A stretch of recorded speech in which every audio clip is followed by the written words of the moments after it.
I'm Alex Del Sordo, and with me again is Andrea Buck from Pocock Racing Shells. Now, we are talking about the Open Division. This is just an overview because scores are due tonight, and this is like Christmas night for me.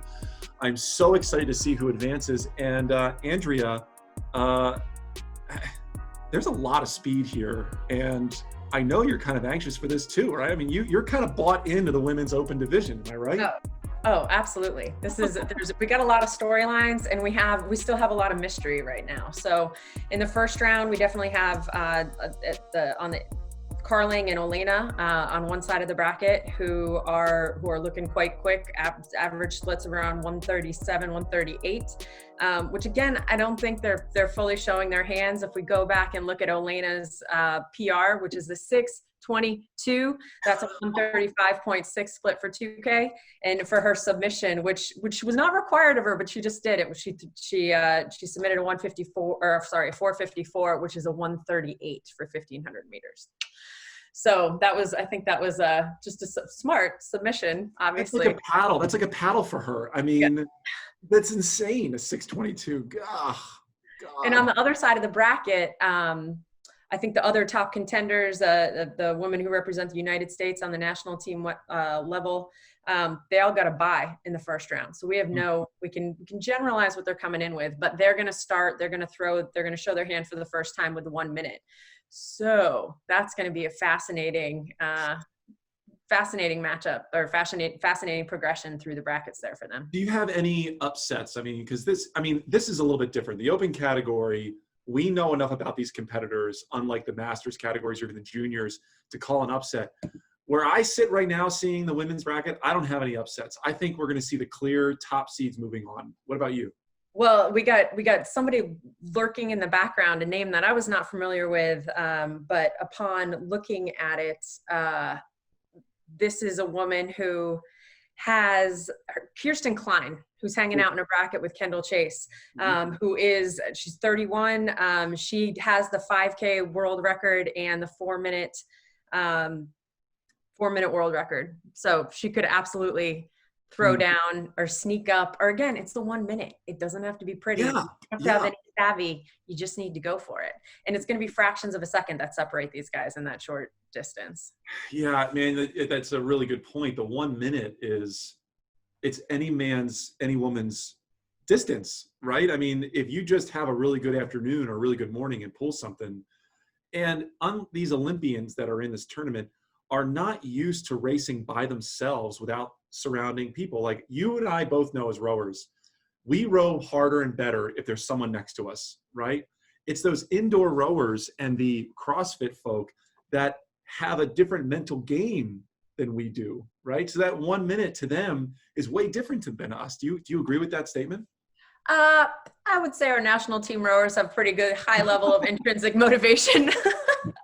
I think they've spent a lot of hours just cranking away in garages and empty ergrams on their own. But it is a different mentality. I do think there's a different mentality there. What about Jess Eddy out in the UK? She's a former Olympian in Great Britain, a 3 seed. Have you seen where she is in the bracket? Do you have any predictions on her and where she's headed? Because she's out of training, but she kicks ass. I mean, she is crazy strong and still super fit. I think we interviewed her a while ago, and she's like doing marathon runs, and she's still active. Like, what do you predict with her? I predict she'll crush it in the 1 minute, just because that's fun and easy. And it'll be interesting to see where the cross training, like that'll be an interesting indication of like, what do you need to be doing to maintain fitness? But I think kind of that pure athleticism and that ability to compete. I want to talk about 2 little storylines that I'm seeing play out on the men's side. So Paul Marcy, number 1 seed, drops a 4:25, which is crazy fast, 3rd or 4th overall fastest time. I had to Google this guy. He is a Marine special ops guy. He's 6'3", 225. I mean, that's a big boy, right? And he raced the World Cup in 2015. Why don't we know more about athletes like that? He represented our country, a Marine. I love how we're learning in this tournament and in today's world about some of the best athletes our sport has seen. That guy is legitimately fast. He could win this thing, right? I mean, you Right, know, right. it could be anybody's game. What do you think about this? Like, what do you think about his chances? I mean, you've seen his splits. He's went 425. He'd be going up against who was he going against? You know, Roy Jones, our crowd favorite, the guy that wants to win the bunny rabbit. I mean, when you look at a guy like that who's currently training, right? Roy Jones said he's still rowing, still training, versus a guy that has so much history, a few years older. I mean, how do you see that playing out? That part of the bracket. Well, I would venture a guess that we don't know about this guy because that sounds like he's been actually living life instead of self-promoting on the internet, which is the way that we learn about most people. But I'm excited that we know about him now. Again, it's a mashup of people with really different backgrounds, different skill sets, and in this next piece, I think the rowing acumen or the rowing skill is going to take a backseat to just raw competitive drive and whatever you can muster in your garage or your library or your bedroom with your erg. Wherever the heck you are, yeah. You know, the other thing is we reached out to Mark Lukacs, and he's going up against Ali Zeidler, and it's this whole average Joe versus Olympian, right?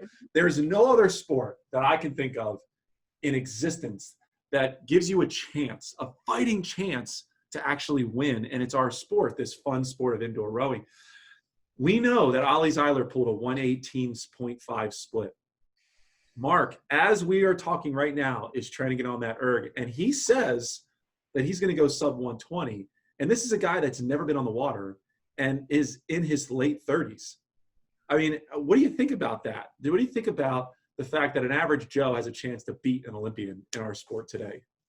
I think it's great that there's a platform to do it. I completely agree. Yeah, that's Do you the think grit, the equalizer, the opportunity of the indoor rower, like as an access point to the sport, as a it plays such a unique role, I think, in our sport specifically, but in the world generally, like there's ergs everywhere. There's ergs like in every hotel, in every country in the world. And there keeps being more and more kinds of ergs for people to, or rowing machines for people to have an access point to see what it feels like to just use your whole body to create power in a way that I think is unique. So that is it with us here with this open men and women breakdown. I'm Alex Del Sordo. This is Andrea Buck at Pocock Racing Shells. I hope you enjoyed watching. You know, Andrea, it's dawned on me. We've done all these interviews and we actually haven't talked about ourselves. And I think we should talk about ourselves a little bit here, right? So we talk all the time, right? I'm always connecting with you, the state of affairs, call it, but how are things going out at Pocock? How are things going out on the West Coast now that we're kind of getting out of this, or maybe getting into a worse COVID-19, but how things are going with your company? You know, just like with everybody else, it's a little bit of a roller coaster. The shop is back open, which is great and centering and grounding. There's Pocock Racing Shells has been around since 1911. This is not our first pandemic. That's a really good point. Multiple world wars. It's a challenging time. It's challenging to see the community struggle and just have there be so many unknowns and have it, our sport's populated by a bunch of type A control freaks. And it's so hard to be in an environment and talking to coaches or being on calls with, the CRCA coaches. It's really incredible to see these people who really dominate our sport and our major influencers just be in a place where everybody's looking around and saying, I don't know. I don't know what the future holds. And there's such a diversity of scenarios that could play out. And I think in the big thing that we're going to see in the fall is just that everybody's kind of working with a different context. That being said, there's still, so right now we're kind of in a wait and see phase, but there's been, as I'm sure with every boat builder, an enormous amount of interest in singles, which is interest, which of course that makes sense. And I think Pocock, you guys primarily focus on the 8s and 4s. So, that is your bread and butter. Have you at the factory started building more and more singles and doubles? Has that been like a focus in the manufacturer level? We're continuing to build a little bit of everything. We are building more singles than we have in the past, just because there's more people asking for them. And as some sort of silver lining to this whole experience, I do hope that this will improve the level of rowing in the country in some scale. If we get more singles out in boathouses and more people in singles, I think that's a huge benefit, especially for places where maybe they only have big boats. But we still have orders for eights coming in. We still have alumni reaching out. I think that that's going to be a really big way that the rowing community can give back to people who've given to them, that we'll likely see in the future, or in this upcoming season. Because without a doubt, budgets everywhere are getting slashed, and people at a minimum, I think that's the best case scenario, that like if people's budgets just take hits. But ultimately, we're optimistic, and we're our sport is special and it will survive. And if history is any indication, I'm sure Pocock will survive as well. I have always had a love affair for Pocock. You and I talked about that in the podcast interview that we did months ago, right before the pandemic hit, if you remember, a long time ago. But it's funny, Pocock 1911, you're right. This is nothing on the radar screen. This is a blip for Pocock. So I'm glad to hear that. And I'm glad to hear that the guys and men and women back at the factory are in there building boats. That's a wonderful update. Thank you for that. That's perfect. But, well, how are things? So this is the update from the West Coast. How are things for Rower's Choice in Baltimore? Thanks for asking. So Finish Line, which I'm in, we've consolidated down our workforce, but we're still going through, like, people still break boats. There are still people breaking boats, their singles, their doubles, whatever have you. So operations are still good there. Resolute, we're still shut down. We are still holding things small at Resolute. We will be moving into operations starting back up again at the end of June. So we got a bunch of orders that we got to put together and start building. And we've been focused primarily on talking to the rowers, right? You've been part of this journey with us in this global challenge. So for us at Rower's Choice, and even the guys here at Finish Line, we're looking at other places to invest our time and energy into, and that's the growth. So after this virtual challenge, I can't give it away, not yet, but there's something else coming down the pike, and we'll get to that in a couple weeks here when the virtual challenge is over. But operations are going strong at Finish Line. We're bringing a whole container of Australian boats, so Sykes boats are coming in 5-6 weeks, and we're going to be pushing those things out. I know Pocock could be a competitor of ours, but I am so excited to hear that you guys are getting back into it, the swing of things, or you're getting back to success in that routine. So I guess what we're doing next, Andrea, we're going to be interviewing the para athletes here coming up in the afternoon, and we're going to get back focusing on the virtual tournament. So I guess that's it from us at Rower's Choice and at Pocock Racing Shells.